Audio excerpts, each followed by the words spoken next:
What is the one thing that all truly great swimmers have in common? Nope, it's not their high elbows or their kicking or their head position, and it's certainly not the length of their stroke or their stroke rate. It's their...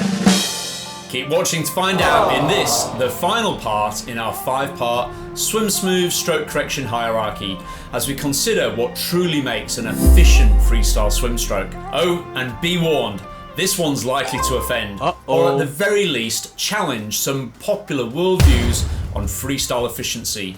All in the name of progress and helping you swim better though, right? Here we go.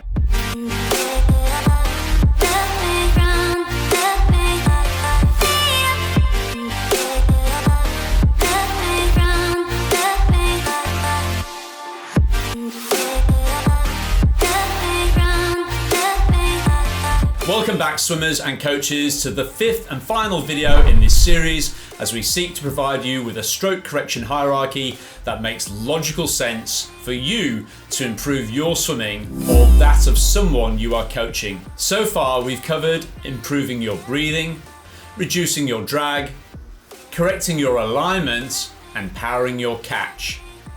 If you missed any of those, you can click on the link above now to access the full playlist. A few of you have asked why I haven't specifically mentioned other aspects of the stroke as part of this stroke correction hierarchy, like leg kick and body rotation, for example. But remember what I said in part 3, alignment.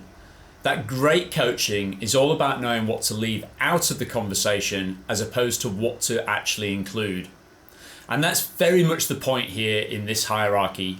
Getting you to focus on the things that will make a difference to you or the swimmers you work with in the right order. If you re-watch the series, you'll actually see that we've spoken plenty about the leg kick, and we'll do more so today right at the end of this video. And I've also been espousing the benefits of the right amount of rotation via side kicking and the javelin drill exercises I've been sharing with you. Whilst we might not have focused on them specifically, we've discussed a lot about the impact that other aspects of the stroke have on these areas of your swimming. Thinking in this cause and effect manner can really help you to streamline your learning and avoid overwhelm. Today, we're going to be looking at the one thing that all truly great swimmers have in common, and that is rhythm and timing. All great swimmers have an amazing momentum about their stroke that looks effortless and smooth. And my number one goal today in this extended video is to help you identify the point within your own rhythm and timing that allows you to flow smoothly using the simple and fun Swim Smooth stroke rate ramp test. We'll get onto that test at the end of the video with Scott from New Zealand, and you'll see him find his own rhythm sweet spot and how you can find yours too. Of course, you could jump right to that point, but understanding some key concepts and busting a few myths around efficiency and what a good stroke looks like will escalate your learning tenfold, so it's well worth watching the whole video. But we need to be careful about being blinded by aesthetics when it comes to considering what truly makes someone efficient. Have you ever watched swimming at the Olympics or World Championships on TV and noticed how no two strokes are alike? How can some swimmers win their event with a seemingly beautiful, picture-perfect display of technique and finesse, whereas others seem to power on despite their ungainly style? Furthermore, why do pool swimmers typically look so much more elegant than their open water swimming counterparts? At the 2016 Rio Olympic Games, Mack from Australia took the gold medal in the 400 metre freestyle, whereas Gregorio Paltrinieri from Italy took the gold in the 1500 metre freestyle. Both swimmers are 1.9 metres in stature, but Horton, weighing in at 88 kilos, is 16 kilograms heavier than Paltrinieri and uses a stroke that sees him cover the 50 metre pool length in 12 fewer strokes than the Italian at a stroke rate of 66 strokes per minute versus Paltrinieri's 97. In last week's video, we saw former world record holder Mark Foster's stroke and a lot of Becky Adlington's stroke. Here they are discussing the difference in stroke count between Paltrinieri and Romanchuk from Ukraine a year later at the 2017 World Championships. There's a huge difference in technique though, isn't there? Romanchuk was taking 13 strokes less than Paltrinieri, which over 1,500 metres is 390 strokes. Good maths. What? Good maths. Good maths. Well, I was good at maths. You've had any collective? I got a lot of things to think about in 15 minutes. But I'm observing the different techniques, and obviously Romantric's a lot more efficient, but then it takes more energy to be that more efficient, if you like. And therein lies the issue that many of us have when it comes to understanding efficiency. We all want to swim more efficiently, to teach others how to swim more efficiently. We hear that it would benefit us to swim more efficiently, but then we also hear that efficiency is tied to the number of strokes you take per length. And it's not. But that is where many people fall foul. Uh-oh. Far too many people end up pursuing the longest possible stroke that they can take, taking the fewest number of strokes per length that they can with a kind of catch-up, over-gliding stroke as we call it, all with the well-meaning belief that this will make them more efficient. Whereas in actual fact, all it does is damage the rhythm, timing, and economy of your stroke completely. Let's quickly reference back to Doc Councilman from last week. Even as far back as 1968, Doc was warning about the glide or catch-up stroke. Since 2004, I've personally earned myself the reputation as being a glide hater. Someone who purposely tries to upset the apple cart by warning about the dangers of the catch-up style, whereas in fact, I'm just misunderstood. Aren't we all? I just want everyone to swim as smooth as they can whilst acknowledging the simple laws of physics. Doc said this: during the time either arm is recovering, there is no propulsion on the water from either arm. This fluctuation in force results in a fluctuation in the speed of the swimmer and is mechanically uneconomical. He also looked at the peaks and troughs associated with the fluctuation and application of propulsive force between what he termed the continuous stroke and the glide stroke, concluding that the continuous stroke creates 1. A more even application of force, 2. A higher average force, and 3. Faster forward velocity. With this in mind, and hopefully now understood, you can hopefully understand the frustration I have as a coach when swimmers come to me telling me they've heard or read that they should make their stroke disconnected instead of continuous, and that they should leave their arm extended for a few moments with a brief glide in order to make their stroke as long as possible. You shouldn't.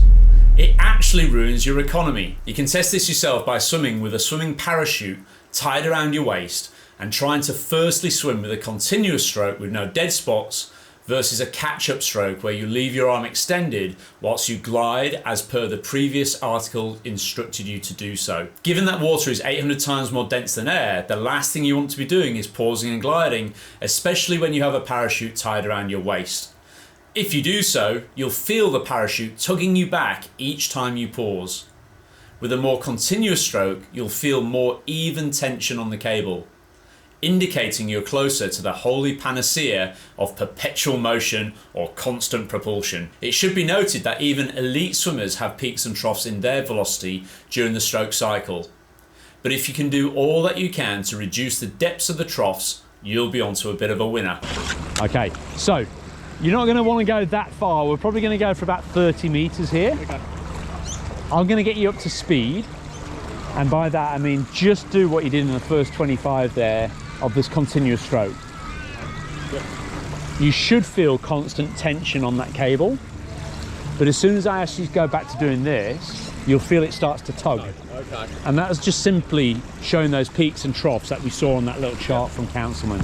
Okay, when you're ready, here we go. So continuous to begin with, looking for constant tension on that cable. Good. Have a go breathing every 4 strokes, just get into your rhythm a little bit more. That's better. All right, let's go back to the old stroke now. Put the brakes on. Good. Keep doing it. Notice how the leg kick has changed there. We've got that funny whip kick coming in with the legs again. And the parachute goes up and down. Again, that should be really obvious. Okay, let's pause it there, Jamie. How was that? Feel it? Yeah. So most people think with this parachute that they're actually doing like a strength training exercise. It's not about that at all. It's about consistency of tension on the cable. If you can provide consistent tension, even though it feels hard work, like it feels hard for anybody, if you've got consistent tension, it shows that you've got consistent propulsion. Yeah. Let's now look at this study published in the American College of Sports Medicine from the same year as that last article, 2010.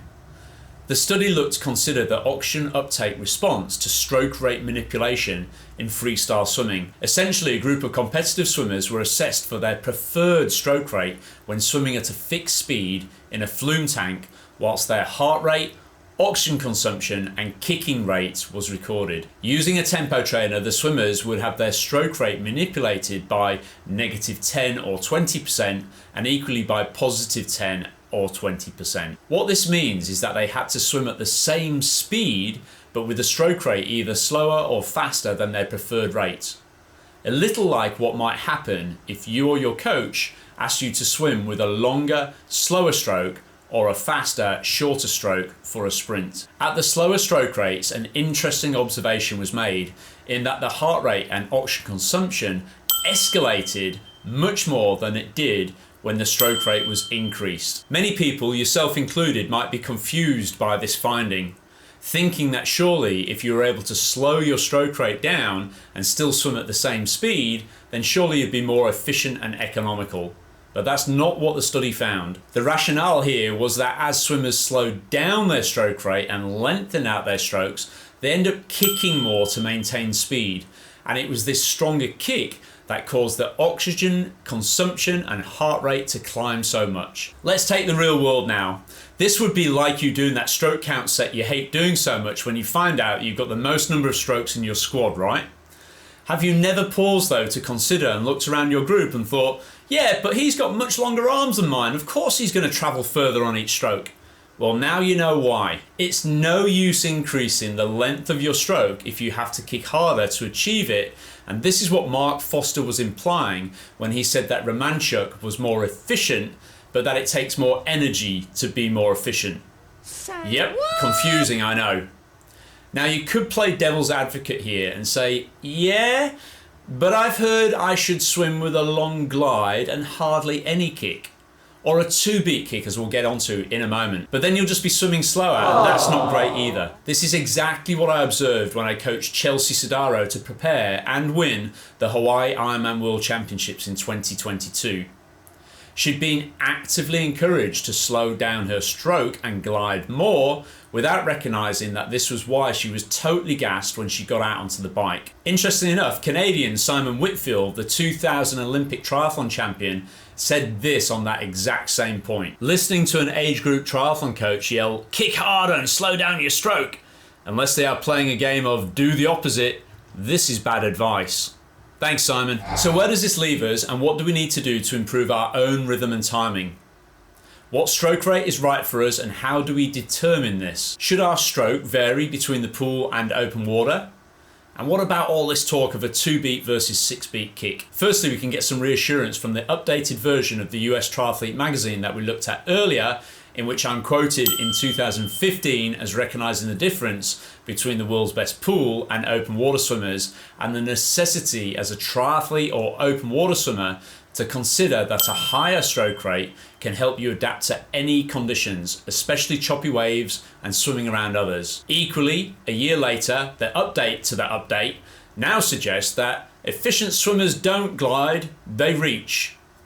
And rather confusingly, and in a 180-degree about turn to what we were told 6 years earlier, we are now told water is almost 800 times thicker than air. When a swimmer pauses to glide, he is really doing one of two things. Either immediately slowing down because he is no longer providing propulsion within the stroke, or providing additional propulsion with a strong kick. Because a triathlete does not want to do either of those two things, slow down or kick harder, gliding is not the best concept to focus on in the water. Yep, I can understand why you and thousands like you are confused, and hopefully you can understand a little of my frustration over the years too. Told you this one was going to rock the apple cart and be a little controversial, didn't I? But this is not at all about naming and shaming. It's about ensuring that this rather big, small matter of which metrics you can use to judge your true efficiency are clear and understood. And that just ain't gliding and swolf scores. Sorry. Okay, so we're done with the glide, right? Right? Thank you. Now let's consider this great side-by-side clip from coach Stefano Risito, who captured some footage of Paltrinieri alongside Florian Wellbrock from Germany. Another great distance freestyler. Wellbrock powers his long, smooth stroke with a very strong 6-beat leg kick, compared to Paltrinieri's seemingly lazy 2-beat kick. This leads to two wildly different looking strokes. Based on their rhythm, timing and fluidity, I would still consider both swimmers are indeed swimming smooth when you look past the immediate aesthetics, just in fundamentally different ways, but ways in which suit their own unique makeup. Clearly, there are a lot of different types of swimmers out there, all of whom face individual challenges in order to improve their own economy in the water. What works well for one swimmer won't necessarily work well for another. To swim truly efficiently, you need to play with the hand that you have been dealt and to maximise your stroke based on your physical attributes. It makes very little sense to simply wish that you are 6'6" when you're only 5'4". But it makes even less sense for you to try to swim like someone over 14 inches taller than you and with the wingspan of an albatross to boot. Bud McAllister, coach to Olympic gold medalist and former world record holder Janet Evans, recognised this when he started coaching her at age 14, and thank goodness he did. Let's hear from Bud now, as he has some great insight into how Janet became who she became. Well, actually, I first saw her when I was coaching at Mission Viejo. She was at the club she was at, Fullerton. She was 10 years old, and it was a short course yards meet. And she, from an early age, was an absolutely ferocious swimmer. She attacked the race. She took 36 strokes in a 25-yard pool. Wow. So, I mean, people were laughing at her. Yeah. But she was one of the best 10 and unders in Southern California, which is and was one of the most competitive age group programs in the world. I didn't start coaching Janet until she was 14 or 15 when I took the job at Fullerton at her club. So I knew what her strokes were like, and I never gave a whole lot of thought to changing her freestyle because she'd swam that way for as long as I'd known her, and she was having success. I never even counted her strokes really after that, because I remember someone came up to me after one of her long course races. This guy had been watching her. He said, "Oh, she took her stroke count down from 62 to 52." And I go, "I don't even count them. I get her stroke rate, how fast she's going, and I get her times." Absolutely, yeah. I wasn't even focused on how many strokes she was taking. It was working. A few weeks back, the swim golf, or SWOLF as it's commonly known, which many of the wearables use, the watches, etc., to measure swimmers' efficiency. And we did some data back to the Rio Olympics 2016 using a company's data front called Tritonware, who I know you're familiar with. Yeah.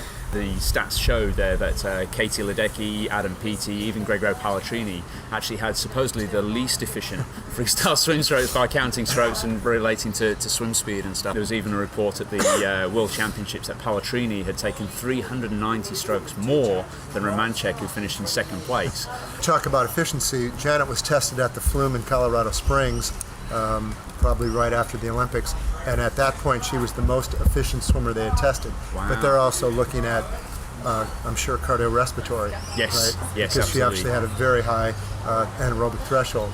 So it depends how you measure, how you define efficiency. Absolutely, right? yeah. Whether And it's biomechanical, that's physiological. right. So those strokes for Ledecky and Paltrinieri, that they're taking more strokes than their competition, that's the most efficient stroke for them. Actually, one day we spent maybe 10 minutes experimenting with the 6-beat kick and high elbow recovery, and it just wasn't natural for her. She couldn't swim anywhere near as fast, and we never tried it again. Janet did just a straight basic 2-beat. She could kick a little bit, maybe for 2 to 3 seconds out of a turn, and that was it. Yeah, Other sure. than that, it would take up too much effort away from her swimming and her stroke rate, which was the key to her success, was maintaining that stroke rate. Got the classic sort of high elbow. What do you make of a stroke like that? Do you like Yeah, that it's there? definitely a 50, 100, 200 stroke. He's got a nice relaxed 6-beat kick, very high elbows. The thing I'd look for is how relaxed is the arm recovery. And even in Janet's stroke, if you look at her stroke, and I've spent 4 hours a day for 3 years watching it, she was completely relaxed. If you stopped her arm right there, even though it's straight, it's completely relaxed. Sure. Right? So she's being efficient while she swims. You were just telling me on the pool deck there, you know, she only weighed 45 kilos. She's 5'4", I believe that's correct. And At the tallest. At the tallest. When I first got her, she was less than 45 kilos. She was probably 40 kilos and tiny. So you heard from Bud there talking about how he never paid attention to Janet's stroke count. I don't either with my swimmers. Your height, build, wingspan and hand and feet size plays such an important role in determining what your own stroke rate, stroke length combination should be that it's impossible to state what this ratio should be for everyone. Drug scandals aside, no one ever said that Jan Ullrich was more efficient than Lance Armstrong in the 2001 Tour de France because he covered the distance in 372,600 pedal strokes versus Lance's 507,150 pedal strokes. They only looked at the fact that physiologically these two cyclists were very different and of course who won. But of course even that is up for the debate these days. But you get the idea. One of the obvious and overlooked benefits of considering stroke rate as a measure of someone's rhythm and timing in the water is that this does not require a frame of reference. In the open water without a set pool length, it's impossible to determine the length of your stroke. But you or your boat skipper, if you're swimming a marathon, can easily monitor your stroke rate and therefore keep an eye on your rhythm. Once you know where yours should be, which I'll show you in a moment, you can ensure that you are swimming optimally for yourself and in the conditions on the day. When I won the Manhattan Island Marathon swim in 2013, I knew my stroke rate should be 81 strokes per minute, as that is what I had determined was my ideal rate. At the start, my crew said I was up around 90, and even without a tempo trainer underneath my swimming cap, I knew how to adjust my rate and rhythm because I'd practiced it so much in training. Before you identify your ideal stroke rate, it's worth bearing in mind why we feature rhythm and timing as the pinnacle of the swim smooth stroke correction hierarchy. And that's simply because all of the issues we have discussed in stages 1 to 4 have a heavy bearing on what this will be. For example, if you have identified in stages 3 and 4 that you are over gliding, working to fix this will see your ideal stroke rate naturally elevate. Equally, if you identified that you are perhaps what we classify as an Arnie, fighting and battling against the water in stage 2 with low sinky legs, then you might have worked to tame your inner Arnie and worked to lower your ideal stroke rate by reducing that fight. And if you identified in stage 1 that you are maybe collapsing your arm whilst you go to take a breath in, you'll know that the arm that slips whilst you breathe actually accelerates at that point, such that your rhythm and timing is highly erratic. Working to simply be more consistent with your timing is a real winner in this case. In that scenario, we discussed how to swim and focus on lengthening forwards as you breathe by saying the words 1, 2, stretch, 1, 2, stretch. And as the tempo trainer is not intelligent enough to have anything other than a simple rhythmical metronome beep, using this to become more fluid in your movements is a massive aid. So, assuming you've worked through all of what might be relevant for you in stages 1 to 4 by yourself or with your coach, you might be intrigued as to how to determine your ideal stroke rate. To do that, we can use the stroke rate ramp test which I created in 2004 when I first started using the Finney's tempo trainer and the good old metronome. This test involves a series of 50-meter intervals performed using a tempo trainer at progressively faster tempos. You start interval 1 with the tempo trainer set at a stroke rate about 6 strokes per minute, slower than your natural. If you don't know what this is, get someone to count your strokes in the space of 15 seconds whilst you're swimming a 400-meter swim at a good pace of around about 75 to 80% intensity. This does not need to be exact, but you should count the number of strokes as left equals 1, right equals 2, left equals 3, etc. And to do this whilst you're into the third 100 meters of the 400, and then once you've got that number, simply multiply it by 4. Then take 6 strokes per minute off this number and start the test with your tempo trainer underneath your cap. Ideally, you'd have someone recording your measurements as you swim, noting down the time per lap, the number of strokes you took to complete each lap, how you felt out of 10 at the end, and any other comments that might be relevant. You might be thinking to yourself, well, why would you even count strokes if you've been talking earlier on about not counting strokes at all? Well, simply what we're looking for here is, as the stroke rate increases, we're looking to see when the speed starts to increase as well and how you feel in the water, but we obviously don't want to get to that point where we're just thrashing around with a super short stroke and a very, very high turnover and feeling terrible as well.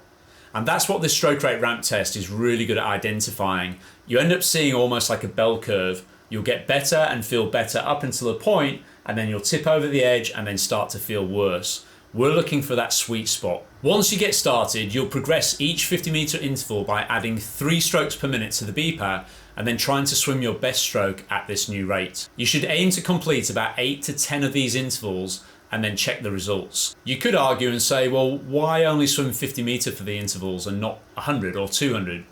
What we're looking for here, it's not an exact science, and we don't want to have the effects of fatigue impacting too much on the results. All we're really looking for here is a signpost. So once you've done your 8 or 10 times 50 meters, we'll get a bit of an indication of where we can start to look a little bit deeper. You could equally say, why only go up in ramps of every 3 strokes per minute? Why not 1 or 2 or 5 or 10? Again, we're just looking for a signpost. Once you know where that sweet spot is starting to lie, then we can dig in a little bit deeper, we can make our intervals a little bit longer, we can look at the increments and make them a little bit tighter. But see how you go. Let's have a quick look at Scott doing this earlier this week. Scott is a great open water swimmer from New Zealand, but had been struggling with his left arm pull through, feeling something wasn't quite right when he was breathing to his right hand side, and thought his stroke rate might be a little bit slow too, which was compromising his rhythm. You'll see us analysing his stroke briefly, identifying his issue and likening it to the same issue that I believe Mack Horton has when he breathes to his right during the 1500. After his 5th place at the Rio Olympics in the 1500 freestyle, after winning the 400, Horton convinced himself that he was no good over 1500 meters. However, I personally believe that his stroke technique with his long stroke, slow stroke rate and 6-beat kick was just simply more suited to the 400. He couldn't sustain that level of kick for the 1500 meters and so swam it with a 2-beat kick just like Paltrinieri. However, the 2-beat kick coupled with a slow stroke rate can be a major impediment, which is exactly why you see the world's best 2-beat kickers all using a higher stroke rate, just like we have here with 7-time world marathon swimming champion Shelley Taylor-Smith, arguably one of the most fluid and rhythmical swimmers I've ever seen, and a real top spot for one of the most efficient freestyle swimmers too. Anyway, please watch and enjoy Scott's stroke rate ramp test and let us know in the comments below if you've tried this test yourself. Please share this video wide and far, and we'd love a little like and a subscribe too if you found this whole series useful. Until next time, irrespective of what you look like, swim smooth. I just really struggle to get into that high elbow on that left hand side. If I breathe to my left, I'm actually considerably quicker. So with the stopwatch, what I'm going to get here is a little stroke rate. So 0, 1, 2 and 3, 49. 0, 1, 2, 3, 44. 0, 1, 2 and 3, 45. So if we average that out, it's probably around about 47 strokes per minute. Now this is you swimming steady. If we just bring in you swimming more like 120 pace, this one here, let's just take a little look at it. The interesting thing is a lot of people would assume the difference between their steady pace and their threshold pace is quite a different stroke, but you're still going to see the issues that we have with that left arm. In fact, they become more apparent. Yeah, that will do. Yeah. When we do that. But first off, let's just get the number here. All right, so 0, 1, 2, 3, 56. 0, 1, 2, 3, 53. 0, 1, 2, 3. Okay, 54. So again, probably average that out about 54, 55 there. Now, the thing we've got to remember with this is you're very tall. How tall exactly are you? 6'4". So 6'4", yeah. There's Okay. And a pretty good wingspan, and very broad, strong shoulders as well. Okay. Now what we've got here, down the bottom, we've got pace per 100 meters. Up the side, we've got our stroke rate. So at 120 per 100, we were swimming at around about 54, 55 strokes per minute, which sits us just within the blue zone here. When we're swimming slightly steadier at the start, the stroke rate was a little bit below 50, but nonetheless still well here within the blue zone. So what we need to look at today is how can we get you up into this white zone. So the white zone basically is where we've got a nice balance between the length of the stroke and the rate of the stroke as well. The reason there's such a massive range there is to count for different people's heights and builds. So somebody with longer, a taller body, longer arms would sit on the lower end of that spectrum anyway. Somebody shorter like myself would sit in that higher end. What we need to make sure of as well, of course, is that we're not spinning the arms over and turning the arms over too quick. But your height and build would never really lead you towards doing that, but obviously some people do. So the question we've got to ask ourselves is, why is it a little bit on the slow side at the moment at any speed that you're swimming at, and what can we do to try and fix it? And it actually leads back to what you're feeling is not quite right with that left arm, the feeling of the elbow dropping. Because if we're spending time actually pushing down on the water rather than actually pressing it back, that's going to negatively impact your speed, but it'll also kill the stroke rate a bit as well. It's just wasted time, basically. There's that left arm. That's the leaning on the arm that we're feeling. And look at that exact same point in time. Look, that knee winds up. And it's like we're using this left leg to thrust yourself forwards to make up for that dead spot in the stroke, basically, at that time. And you can probably appreciate that when we pause like that, it creates that additional bit of drag on the top of the knee there. So Gregorio Paltrinieri, who won the 1500 freestyle and is also now one of the world's best 10k open water swimmers, these are some stats and differences between how they swam. Horton, 28 strokes per 50. Paltrinieri, 40 strokes per 50, so an additional 12 strokes per lap. Horton, 66 strokes per minute. We've seen your range between about, sort of 45 and up to about 55. Horton's at 66, but Paltrinieri at 97 strokes per minute. This is for the 1500 freestyle. So he stalls here with that left arm out in front of his head. Look at the leg kick. Yeah, right. It's exactly what's happening in your stroke. So obviously his stroke rate is still 10, 12 strokes per minute quicker than you're swimming there when you're swimming at 120 per 100.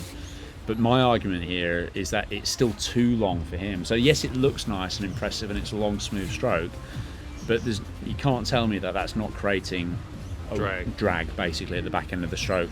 Now, the point that I was trying to raise though is on the 400 freestyle, he overcomes that by, he can't sustain a 6-beat kick here, so he's going with a 2-beat kick. But the problem is, because the stroke rate is so much slower, even though we saw Paltrinieri having a little bit of a split with the legs as well, the tempo is much quicker, so he doesn't spend as long with the legs open, not creating as much of a drag. And in your case, the slower you swim with the slower stroke rate, the worse that actually starts to become. So if you watch it again here, look, notice it's always when the left arm's out in front of his head there. It's like a kickstart, it drives him forwards again. Paltrinieri, look at how far he is. This is only like 3 minutes into the swim. He's absolutely powering. All you're going to do is you're going to swim each lap at a progressively quicker stroke rate, and we're going to go up by jumps of 3. So at the end of each 50, I'll ask you to take the beeper out. We'll use the bottom right hand button and jump up by 3. So we've got 44, 47, 50 and so on and so forth. I'm going to count your strokes per lap. You don't need to worry about that.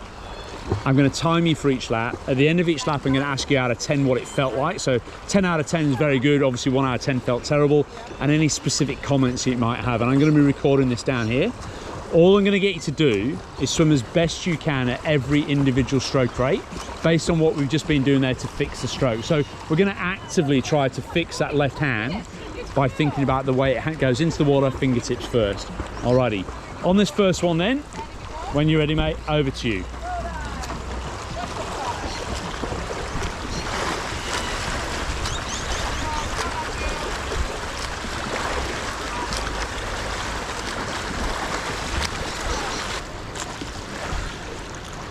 All right, you feel the glide there? Yeah, feel very slow. Very slow. I'm not going to give you any of this information until we finish. It's important, obviously, we do it as a little bit of a blind test, as it were. So now we're on 47. Same idea, swim as best you can. Okay, here we go.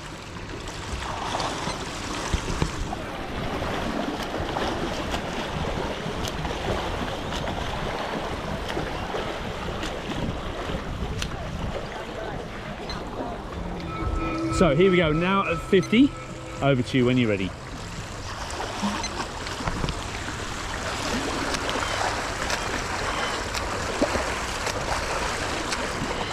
So in August we're going Barcelona tonight. Okay, so we're going to go now 53. Here we go, when you're ready.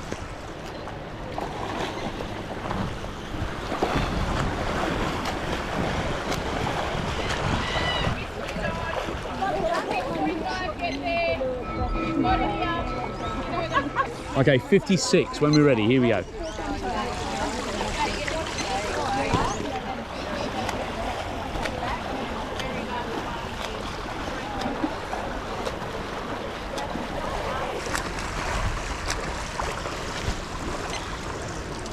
Okay, should be now on 59. Same thing, keep focused on that left hand.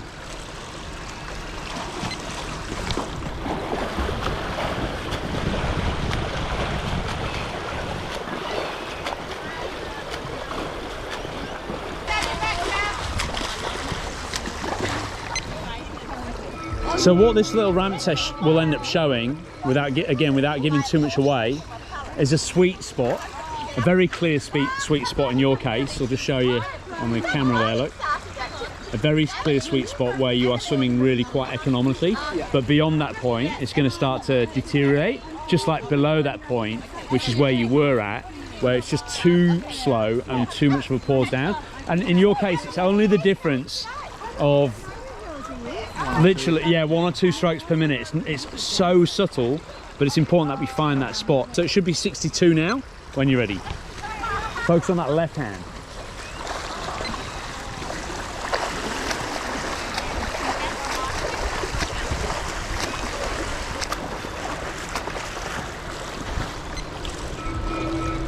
I felt like I was almost spinning my wheels at the end.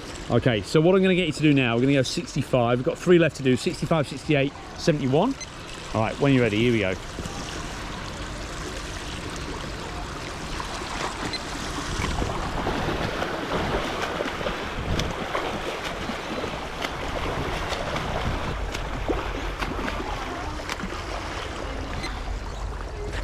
All right, just 2 levels to go then. So 68 was what we saw Rebecca doing. Anyway, here we go.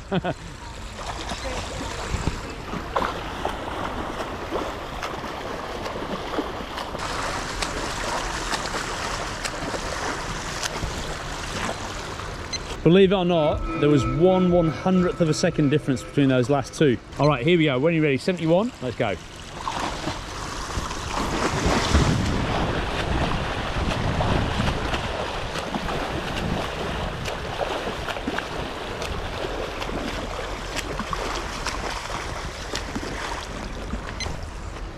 So we've got stroke rate going down the side, 44, 47, 50, 53. Interestingly enough, I was counting how many strokes you're doing per lap as well. And when you get to 56, you've been increasing by 1, look, 30, 31, 32, jump to 34. You come back to 33 at 56. So it's a low stroke count with a reasonable stroke rate. And it's a massive jump from 40.9 to 38.6. So there's a clear difference in your efficiency there. So that first one, around about 53, 54, was where you were swimming at threshold. We started at where you were swimming at in the warm-up there, around about 44, and you can see that times were like really slow. At 56, he said it felt quite good at that point there, and that's where it looked really quite smooth. It might be worth your while just picking up one of those beepers when you come down to the squad. Not have it set per 25 or per 50, just have it on stroke rate like that and dial in that 56. Yeah, you got 58. I tell you what, why don't you go down then, go down at 58, pause and come back at 56. There is no definitive point, and it'll obviously sort of fluctuate a little bit as you develop this, but it's going to be somewhere around about that. And the fact that marker is only two strokes apart shows how fine of adjustment it is for you.